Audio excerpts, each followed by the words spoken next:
అత్యాధునిక labs, international collaborations, advanced placements. మీ dream career ని రీచ్ అవ్వడానికి మీ best choice Godavari global university.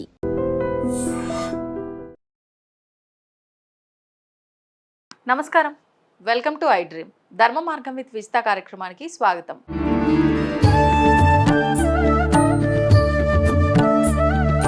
నమస్కారం అమ్మా.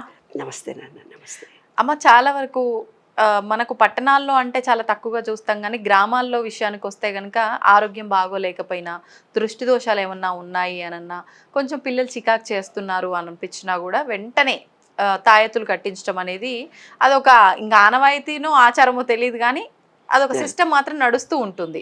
ఇప్పటికీ అది అలా కొనసాగుతూనే ఉంది. అదొక నమ్మకంగా కూడా ఉంది. అంటే ఇలా చేయించిన వెంటనే వీళ్ళకి నార్మల్ అయిపోతుంది అన్నట్లుగా. అసలు నిజంగా ఇది ఒక నమ్మకము అనాలా, ఒక ఆచార సాంప్రదాయము అనాలా, ఒక మూఢనమ్మకము అనాలా? అంటే నమ్మేవారికి నమ్మకము, నమ్మని వారికి మూఢనమ్మకం. మీ దృష్టిలో ఏంటమ్మా అసలు ఈ తాయెత్తులు కట్టించడం కరెక్టే అంటారా? దానికంటే ముందు మనం తెలుసుకోవాల్సింది ఒకటి ఉంది. ఏది ఎలా ఫలిస్తుంది విశ్వంలో ఉంటే విశ్వ రహస్యం ఒకటి నేను చెప్తాను. నీ ఆలోచనలే విత్తనాలు. ఓకే. మన ఆలోచనలే విత్తనాలు, మన భావనలే నీరు, మన భావనలే చెట్టది. ఆలోచనలనే విత్తనాలకి నీవు భావాలు కల్పించావు. ఆ భావాలు ఏమైంది? నీరైపోయింది. నీ చర్యలే, నువ్వు చేసే రోజు చేసే పనులే ఎరువు, విశ్వ నియమాలను అనుసరించి. ఈ విశ్వం అనేది ఒక నేల. నీలో కూడా నేల ఉంది, విశ్వంలో కూడా నేల ఉంది. ఫలితము పంట. అంటే నీ ఆలోచన ఎలా ఉన్నాయో అలాంటి ఫలితాలనే మనం చూస్తాం. సూపర్ అమ్మా. అయితే ఇది విశ్వ నియమంలో నేను రాసినటువంటి పద్ధతి. దాని గురించి నువ్వు లోతుగా ఆలోచించు. అందరికీ అతి సామాన్యమైన వాళ్ళకి అర్థం కాకుండా ఉండాలంటే నేను ఇంకో తీరు చెప్తాను. ఏముండేదంటే మా దగ్గర ఒక ఆర్ఎంపీ డాక్టర్ ఉండేవాడు మహబూబ్ నగర్లో. ఆయన దగ్గరికి పోతే గ్యాస్ ట్రబుల్ వచ్చింది అంటే కూడా ఏదో మల్టీవిటమిన్ ట్యాబ్లెట్ లాంటిది ఇచ్చేవాడు. జ్వరం వచ్చిందంటే కూడా, అంటే అప్పటి కాలంలో యాంటీబయాటిక్స్ విస్తారంగా ఇలా ఉండేది కాదు. ఏవో చిన్న గుళికల గోళీలు, ఆయుర్వేదిక్ గోళీలు ఇచ్చేసి ఇచ్చిన పోమందని ఆ మంది వేసుకోగానే ఇంటికి వచ్చే వరకు రోగాలన్నీ తగ్గిపోతుండే. అంత ఫాస్ట్ రిజల్ట్, ఫాస్ట్గా జరుగుతుంది. ఎందుకు? నమ్మకము. ఆ డాక్టర్ దగ్గరికి పోయి ఆ డాక్టర్ ఇస్తే తగ్గిపోతుంది అనే విశ్వాసం మీలో ఉంది కాబట్టి ఆయన గ్యాస్ ట్రబుల్ ఉంటే కూడా ఏ చిన్న గోళీ ఇచ్చినా నీకు తగ్గిపోయింది, ఎంత పెద్ద జబ్బు అయినా కూడా తగ్గిపోయింది. అంటే ఇక్కడ ఉండే సబ్ కాన్షియస్ మైండ్ ఫీలింగ్తో సహా, అంటే నీ బాడీకి నీవు ఒక ఫీలింగ్ ఇచ్చావు. నేను ఇప్పుడు మందు గోళీ వేసుకున్నా నాకు తగ్గిపోయిందని తగ్గిపోతుంది. అట్లాగే నువ్వు ఒక తాయెత్తు కట్టించుకోవాలి అనుకో. తాయెత్తులు ఎందుకు కడతారు? వాళ్ళకు నమ్మకము, విశ్వాసం ఈ విధంగా ఏర్పడింది ఊర్లలో. ఆ సాయబ్ దగ్గరికి వెళ్ళి నా పిల్లగాడికి ఊరికి జలుబు దగ్గు వస్తుంది, వాడికి ఉండేది కోరెంత దగ్గు, అది తగ్గదు, వాడికి ఎలర్జీ, అది వాడికి అర్థం కాలేదు, వాడు ఊరికే దగ్గుతుంటే ఇది ఏదో దిష్టి వల్లనే వచ్చింది అని చెప్పి ఆయన దగ్గర పోయి తాయెత్తు కట్టించుకొని వస్తుంది వాళ్ళమ్మ. కానీ వేడి నీళ్ళల్లో వామ్ వాటర్ వామ ఇవ్వగానే తగ్గిపోయింది, ఇందా తెరస్మతి ఇయ్యగానే తగ్గిపోయింది, తులసాక ఇయ్యగానే తగ్గిపోయింది. కానీ ఆమె నమ్మదు. తాయెత్తు కట్టించినందువల్లనే వాడు తగ్గిపోయిందని నమ్ముతుంది ఆమె. చిన్నప్పటి నుంచి వాడికి అదే అభిప్రాయం ఏర్పరిచాడు కాబట్టి వాడి పిల్లలు పుడితే కూడా ఆ సాయిబు దగ్గరికి పోయి అదే సాయిబు దగ్గరికి పోయి, సాయిబు నువ్వు మా చిన్నప్పుడు నువ్వు మంచిగా ఇచ్చినవు, నువ్వు ఒక్క తాయెత్తు కట్టంగానే మాకు జబ్బులు, నా కొడుకు కూడా నువ్వే కట్టు. కంటిన్యూ అయిపోయింది అదంతే. అంటే నమ్మకము, విశ్వాసము, ఫీలింగు ఏవైతే ఉంటాయో వాటి ద్వారానే మనకు పనులు జరుగుతాయి. ఈ దిష్టి తగిలింది అనుకోవడం కూడా అందులోనిదే ఒకటి. దిష్టి అనేది ఎందుకు తగులుతుంది, ఎందుకు మన దగ్గరకు వస్తుంది అంటే నువ్వు బలహీనురాలవని నువ్వు ఒప్పుకున్నట్టే కదా. నాలో స్టామినా లేదు, నేను నెగిటివిటీని స్వీకరిస్తున్నాను, నాకేదో దిష్టి తగిలింది, ఇవాళ తిన్న ఆహారం అంతా వాంతికి చేసుకున్నాను, లూజ్ మోషన్స్ అయినాయి, బయటకు ఒక మంచి చీర కట్టుకొని పోగానే నాకు దిష్టి తగిలింది అని అనుకుంటారు. అది నీ నమ్మకం కాబట్టి నీ బాడీ ఆటోమేటిక్గా ఏదో కొంచెం కారము, పచ్చిమిరపకాయలు, అల్లం వదిలింటే నీకు 2 మోషన్స్ అవుతాయి. నీవు అనుకున్నది ఏమిటిది, నీవు అనుకున్నదే నీ బాడీ యాక్ట్ చేస్తుంది. అంటే నీలో ఫీలింగ్ నేను అలసిపోయాను శరీరంతో అనగానే శరీరం అలసిపోతుంది. నేను ఇవాళ జబ్బు పడుతుంది, నేను బయట అలసిపోయి వచ్చాను, సాయంత్రానికి దుమ్ములో తిరిగి వచ్చాను అంటే ఎలర్జీ వచ్చి 2 తుమ్ములు వస్తాయి. లేదు వర్షంలో తడిగాను నాకు జలుబు చేస్తుంది అనగానే జలుబు చేస్తుంది. అంటే నీ ఫీలింగే నీవు అనుభవించేది. అదే నేను చెప్పింది, విత్తనము, నీరు, ఎరువులు, నేల, పంట.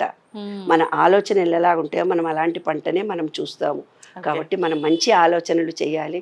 తాయిత్తలు లేవు, ఇంకోటి లేదు, దయ్యాలు లేదు, శాతబళ్ళు లేవు, అదంతా మనుషులు అమాయకంగా ఉన్నప్పుడు వాటి మీద పనిచేసేవే ఇవన్నీ. కానీ స్థిరమైన శక్తి కలిగి సైన్స్ పరంగా ఈ విశ్వంలో థాటే సర్వస్వము. దేవుడు అంటే దేవుడు రూపంలో కనిపిస్తాడు, దయ్యం అంటే దయ్యం రూపంలో కనిపిస్తాడు. నువ్వు దేవుని కొలుస్తావా దయ్యాన్ని కొలుస్తావా అది నీ చేతిలో ఉంది. కాబట్టి మనం పెరిగినటువంటి వాతావరణంలో ఏర్పడిన మూఢ విశ్వాసాలు, మూఢనమ్మకాలు, ఇంకా టెక్నాలజీ పెరిగింది తల్లి, ఇంకా వెళ్ళి తాయిత్తలు కట్టించుకో అక్కర్లేదు, గాలి ధూళి మగిందరు అక్కర్లేదు, అక్కడెక్కడో గాలి వీచగానే దయ్యం ఊగులాడింది అనుకో అక్కర్లేదు. అవన్నీ నమ్మకాలు విశ్వాసాల మీద ఏర్పడినటువంటివి. కాబట్టి మీరెంత యు ఆర్ స్ట్రాంగ్, స్ట్రెంగ్త్ ఈ విషయంలో ప్రతి ఒళ్ళకి, చిన్నపిల్లలకు కూడా బాగా తెలుసు. నేను కొంతమంది పిల్లల్ని చూసినప్పుడు నాన్న చీకటి కాగానే నేను ఆ రూమ్లోకి వెళ్ళను, భయం. అప్పటిదాకా భయస్తుడిగా ఉండడు 1వ తరగతి పిల్లగాడు. కానీ స్కూల్కి వెళ్ళొచ్చిన తర్వాత నాకు భయం వేస్తుంది, ఆ రూమ్లో దయ్యం ఉంది, లైట్ లేదు అంటాడు వాడు. వాడిని నేను గమనించి చూసినప్పుడు స్కూల్లో ఎవడో కూర్చొని చీకట్లో దయ్యాలు వస్తారని కథ చెప్పాడు. ఆ కథ ఇంటికి వచ్చినాక వాడు చూస్తాడు, వాడు ఉట్టిగానే భయపడతాడు. వాళ్ళ ఇంట్లో వాడు చెప్పింది కాదది, వాడు స్కూల్లో కథలుగా చెప్పుకున్నటువంటి వ్యక్తుల ద్వారా వాడికి వచ్చినటువంటి అవగాహన. కాబట్టి వాడు కిటికీ కట్టకి కొట్టుకోగానే అదిగో చీకటి అయింది, లైట్ పోయింది, అక్కడ నుంచి దయ్యం వస్తుంది అంటాడు ఉట్టుగానే 1వ తరగతి పిల్లగాడు. అంటే ఇవన్నీ ఏంది భ్రమలు అన్నమాట, మనం ఏర్పరచుకున్న నమ్మకాలు విశ్వాసాలు. అందుకే పిల్లలకు ప్రాక్టికల్గా నెక్స్ట్ జనరేషన్కి అలాంటివన్నీ ఏవీ లేవు. ఆత్మవిశ్వాసం ఒకటే. మీ ఆలోచనను మార్చుకోండి, దమాక్ సీదా హైతో పూరా కంట్రోల్ హోతా. అంతే అంతే అదే రహస్యం. బుర్రని శుద్ధి చేసుకోండి, స్ట్రాంగ్గా ఉండండి, అంతే. మీ ఆలోచనను మార్చుకోండి, ఫలితాలను పొందండి. నెగిటివిటీతో ఉంటే నెగిటివిటీతే ఉంటుంది, పాజిటివ్తో ఉంటే పాజిటివ్ ఎనర్జీనే మీరు రిసీవ్ చేసుకుంటారు. అదే విశ్వనియమంలోని విశ్వరహస్యం. నమ్మేవారికి నమ్మొద్దని చెప్తారా అమ్మ? ఎస్, నమ్మేవారిని నమ్మొద్దు అని చెప్పడానికి అతనికి కొన్ని అనుభవాలు జరుగుతాయి. ఏదైతే నమ్మి తను ఉన్నాడో ఆ నమ్మకాలు ఎదురు తిరిగినప్పుడు, అంటే ఎప్పుడూ కాలం ఒక తీరు ఉండదు, ఎప్పుడూ సుఖమే ఉండదు, ఎప్పుడూ కీర్తి ప్రతిష్టలు ఉండవు, ఎప్పుడూ డబ్బు ఉండదు, ఎప్పుడూ ఆరోగ్యం ఉండదు. విశ్వంలో ఎనర్జీ ఎలా మారుతుంటుందో మన బాడీలో కూడా ఎనర్జీ లెవెల్స్ మారినప్పుడు ప్రతి మనిషికి ఒక కష్టం వస్తుంది. ఆ కష్టాన్ని ఒక దేవుడు నాకు ఇచ్చినటువంటి ఒక పరీక్ష రాయమన్నాడు అంతే అని అనుకుంటే ఈజీగా బయటపడతాం. ఇది నాకే ఎందుకు వచ్చింది అంటే అది నీ వెంటబడుతుంది. కుక్కకు ఒక కట్టె తీసుకొని కొడితే అది పారిపోతుంది, భయపడుతూ నువ్వు పోతే అది నీ వెంటబడుతుంది. సమస్యలు ప్రతి మనిషికి కూడా అంతే. ఆ సమస్యలకు భయపడుతూ పోతే నిన్ను వెంటాడుతాయి. అదేంది నేను చూసుకునేసరికి నీకు అది వెనక్కి పోతాయి. అదే రహస్యం. I can change my self అని అనుకోగానే అవి వెనక్కి వెళ్ళిపోతాయి. ఏం సమస్య వస్తుంది రాని, అందరికి వచ్చినాయి నాకు వచ్చినాయి, ఎప్పుడు ఉండవు అనుకునే ధైర్యాన్ని పెంచుకోండి. ప్రతిదాన్ని యాక్సెప్ట్ చేయండి. మీ ఆత్మవిశ్వాసాన్ని మీరు పెంపొందించుకోండి. అన్నిట్లో మీరే విజయం. విశ్వం రెడీగా ఉంది, అడగండి ఏమైనా కోరికలు అడుగుతారు. అంతేమ్మా. అదమ్మా, మంచి విషయాలు చెప్పారమ్మా, ధన్యవాదాలు. తవ్వుతున్న శివలింగం సరే దాన్ని అట్లా కప్పేసేయండి, చూపించదండి. Krishna is there. మూర్తి పూజ కాదు, సాక్షాత్ బ్రజేంద్ర నందన భగవాన్ ఉన్నారు మూర్తిలో. ఏమీ ఆశించకుండా ఆరాధించే వాళ్ళు కూడా ఉన్నారా ప్రభుజీ? నిజమైన భక్తి అంటే మనకు తెలియదు కాబట్టి